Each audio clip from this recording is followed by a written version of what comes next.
My sister announced her pregnancy at my wedding reception. Everyone started congratulating her instead of me. My mother-in-law whispered, "How selfish can someone be?" I smiled, raised my glass, and said, "Let's celebrate both announcements tonight." 3 hours later, my sister was crying in the bathroom. I still remember every detail of what was supposed to be the most perfect day of my life. The morning had started flawlessly. My hair was exactly the way I dreamed. My dress fit like it was made by angels. And even the weather had cooperated after weeks of threatening rain. My maid of honor, Jessica, had made sure every detail was perfect, from the flower arrangements to the timing of the music. My sister Rachel was supposed to be part of that perfection. She was my only sibling, and despite our complicated relationship over the years, I'd wanted her by my side on my wedding day. She was one of my bridesmaids, wearing the dusty rose dress we'd picked out together 3 months earlier, smiling in all the photos, seeming genuinely happy for me and David. But I should have known better. Rachel had never been comfortable when attention wasn't focused on her. Growing up, she was the baby of the family by 4 years, which meant she got away with everything while I was held to impossible standards. When I got good grades, they were expected. When she got good grades, it was celebrated. When I made mistakes, they were character flaws. When she made mistakes, they were learning experiences. I'd learned to live with it, mostly. As adults, we'd found a way to coexist that didn't involve too much drama. She had her life, I had mine. And we came together for holidays and family events with minimal conflict. But apparently, my wedding day was going to be different. The ceremony went perfectly.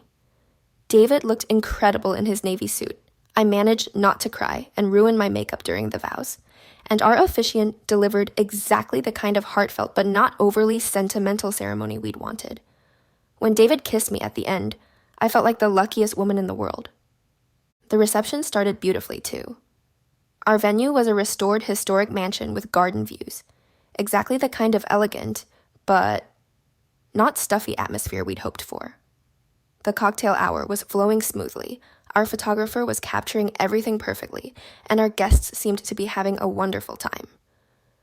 I was making my rounds, talking to relatives I hadn't seen in months, and thanking people for coming, when I noticed Rachel standing near the gift table, surrounded by a small group of our cousins. She was talking animatedly, her hands moving expressively, and everyone around her was smiling and nodding. Nothing unusual about that. Rachel had always been charismatic, the kind of person who could command attention in any room. I figured she was just telling one of her stories, maybe something funny about the wedding planning process, or a memory from our childhood. I was talking to my college roommate about her new job when I heard a burst of excited squealing from across the room. I looked over and saw the group around Rachel had grown larger. More people were gathering, and there seemed to be a lot of hugging and congratulating happening. That's when I heard someone say, "Oh my God, Rachel, how far along are you?" My blood went cold. I excused myself from my conversation and walked closer, trying to hear what was being said without being obvious about it. "We just found out last week," Rachel was saying, her voice carrying that particular tone of false modesty that people use when they're pretending to be humble about something they're actually thrilled to announce.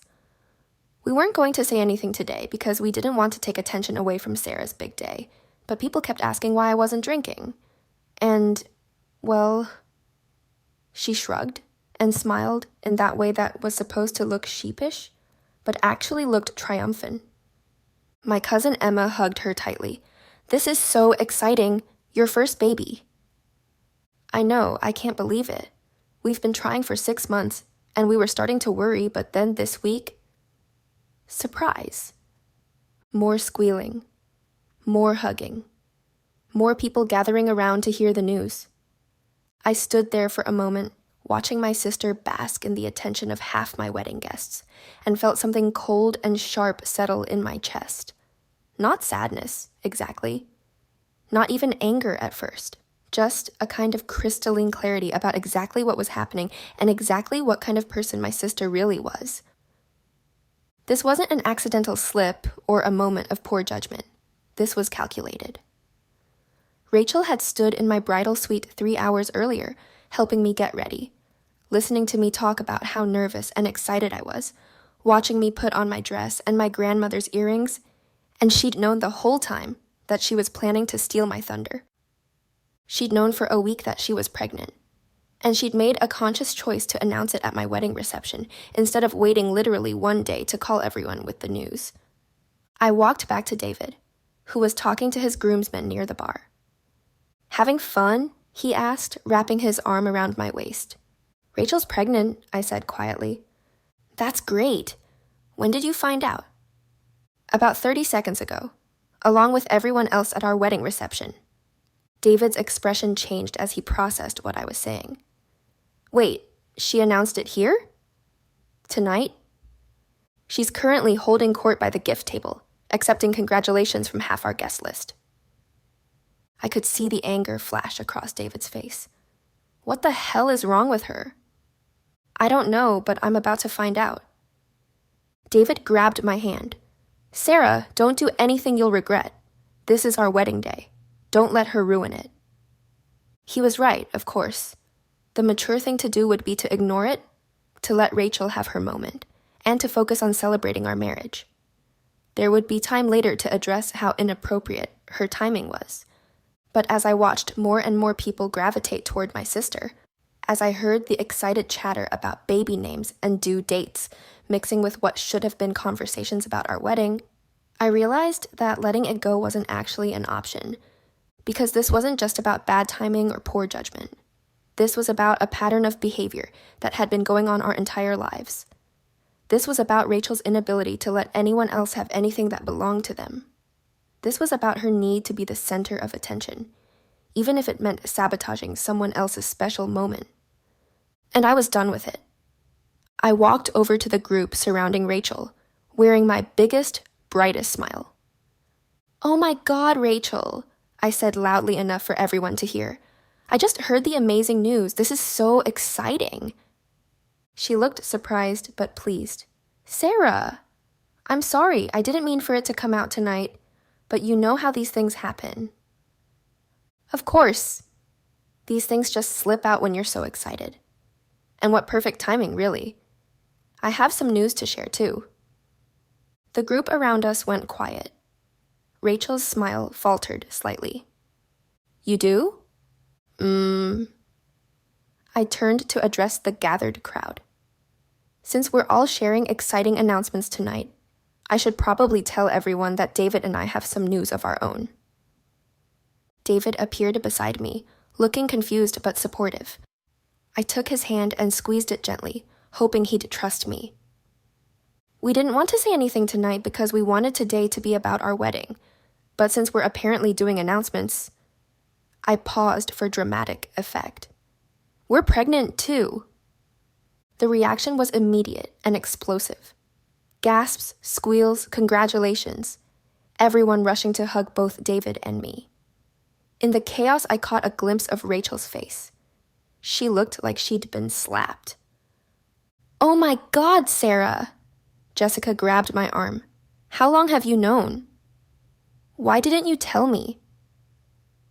"We just found out yesterday," I said, which was technically true if you counted the conversation David and I had yesterday about maybe starting to try for kids in a year or two. We were going to wait to announce until after the honeymoon, but when Rachel shared her news, it seemed like the perfect time. David squeezed my hand, and I could tell he was trying not to laugh. He knew exactly what I was doing. "This is incredible," my mother said, appearing beside us with tears in her eyes. "Both my girls, pregnant at the same time. What a blessing." For the next 20 minutes, David and I were the center of attention. Everyone wanted to know details, to share advice, to talk about how wonderful it was that the cousins would be born so close together. I fielded questions about due dates and morning sickness and nursery plans with the skill of someone who'd watched enough pregnancy announcements to know the script. Rachel stood on the periphery of the group, her own thunder completely stolen, watching as her big moment became my bigger moment. Eventually, the excitement died down, and people started to drift back to their conversations and their drinks. Rachel approached me at the bar. "Sarah, can I talk to you for a minute?" "Of course, what's up?" She pulled me aside, away from the other guests. "Are you really pregnant?" I smiled at her. "Are you really due in December?" "What?" "You said you just found out last week and you've been trying for 6 months. That would make you about 6 weeks along, which would put your due date in early to mid-December. But you're also drinking wine, which seems like an interesting choice for someone who's supposedly pregnant." Rachel's face went red. "I'm not drinking wine. You've had 2 glasses of Pinot Grigio since cocktail hour started. I've been watching." "It's just a little bit. Some doctors say a small amount is fine." "Rachel, I spent 4 years in pre-med before I switched to marketing. No doctor is telling a woman who's 6 weeks pregnant that any amount of alcohol is fine. So either you're lying about being pregnant or you're drinking while pregnant, and I'm honestly not sure which one makes you look worse." She stared at me for a long moment. "You're not pregnant either." "Prove it." "What?" "You heard me. If you think I'm lying, prove it. Call me out in front of everyone. Tell them you think I'm making it up." She opened her mouth, then closed it again. Because we both knew that if she accused me of lying about being pregnant at my own wedding reception, she would look like a monster, regardless of whether she was right or wrong. "Why are you doing this?" she asked quietly. "I'm celebrating both of our announcements, just like you wanted. Although I have to say I'm a little concerned about your drinking. Should I be worried about my future niece or nephew?" "Sarah, this isn't funny." "You're right, it's not funny. It's not funny that you decided to announce your pregnancy at my wedding reception. It's not funny that you've been planning this for a week while helping me get ready and listening to me talk about how excited I was for today. It's not funny that you deliberately chose to steal attention from what was supposed to be my special day." "I didn't mean—" "Yes, you did. You absolutely meant to. Just like you meant to announce your engagement at my college graduation party. Just like you meant to tell everyone about your promotion during my birthday dinner last year. Just like you've meant to hijack every important moment I've ever had since we were children." Rachel's eyes filled with tears. "That's not fair." "What's not fair is having a sister who can't stand to let anyone else have anything special. What's not fair is spending your wedding day managing someone else's desperate need for attention instead of celebrating your marriage." "Fine," she said, wiping her eyes. "Fine, you want to know the truth? I'm not pregnant. I thought I was. But I took another test this morning, and it was negative. I was devastated. And when I got here and saw how happy you looked, how perfect everything was for you, I couldn't handle it. I wanted people to be excited for me too." There it was. The truth I'd already known but needed to hear her admit. "Rachel," I said gently, "I understand that you're disappointed. I understand that seeing other people's happiness can be hard when you're going through something difficult. But lying about being pregnant at someone else's wedding isn't the solution. I know. I'm sorry. I'm really, really sorry." "I know you are. But sorry doesn't undo the last hour of my reception." "What do you want me to do?" I thought about it for a moment. "I want you to go back out there and tell people that you made a mistake. Tell them you took another test and it was negative, that you jumped the gun on the announcement because you were so excited. Let me have my fake pregnancy announcement for the rest of the night, and tomorrow I'll quietly let people know that we were mistaken about the timing." "And then what?" "And then we go back to our lives, and you figure out why you can't let other people have their moments without making it about you." She nodded, fresh tears spilling down her cheeks. "I really am sorry, Sarah. I don't know why I do this stuff." "I know you don't. But that's something you need to work on. because I can't keep managing your emotional needs at my own expense." Rachel went back out to the reception and quietly told a few key people that she'd made a mistake, that she'd gotten excited about a false positive pregnancy test. The news spread quickly, as these things do, and by the end of the night, most people knew that she wasn't actually pregnant. I felt a little guilty about maintaining my own fake pregnancy announcement, but not guilty enough to correct it immediately. Let people think David and I were expecting for one night. Let them congratulate us and toast our future family. Let me have the attention and excitement that should have been mine from the beginning. The rest of the reception was lovely. David and I had our first dance, cut our cake, and celebrated with our friends and family exactly the way we'd planned. People were happy for us, excited about our future, focused on our marriage instead of someone else's drama. As the night was winding down and guests were starting to leave, my mother-in-law, Patricia, pulled me aside. "That was beautifully handled," she said quietly. "What was—" "The situation with Rachel. I saw what she did, and I saw how you handled it. Very classy." "Thank you. I just want you to know that David married a woman with both grace and backbone. That's a rare combination." The next morning, David and I called our parents and close friends to let them know that we'd been mistaken about the pregnancy, that we'd gotten excited about what turned out to be a false positive. Most people were disappointed for us, but understanding. A few asked pointed questions about the timing of our announcement, but we stuck to our story. Rachel called me that afternoon. "I told Mom and Dad the truth," she said, "about what really happened last night." "How did they take it?" "About as well as you'd expect." Mom cried. Dad lectured me for an hour about respect and appropriate behavior. They're both really disappointed in me. "I'm sorry you're dealing with that." "No, you're not. And you shouldn't be. I earned it." She was right. I wasn't sorry. I was tired of protecting Rachel from the consequences of her own behavior, tired of smoothing things over to keep family peace, tired of sacrificing my own comfort to manage her emotions. "Rachel, I need you to understand something. This can't happen again. I can't have a relationship with someone who consistently tries to sabotage my happiness." "I know. I'm going to get help, like actual therapy. I've been thinking about it for a while, and last night made me realize I really need it." "That's good. I hope it helps." "Sarah, do you think we can get past this?" I thought about it for a moment. "I think we can get past it if you actually do the work to change. But I'm not going to keep pretending that this pattern doesn't exist, or that it's okay because we're family." "Fair enough." 6 months later, Rachel started therapy.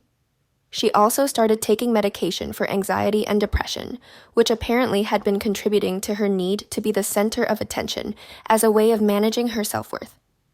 It wasn't a magic cure. She still had moments where her old patterns emerged, where she tried to redirect conversations back to herself or compete for attention.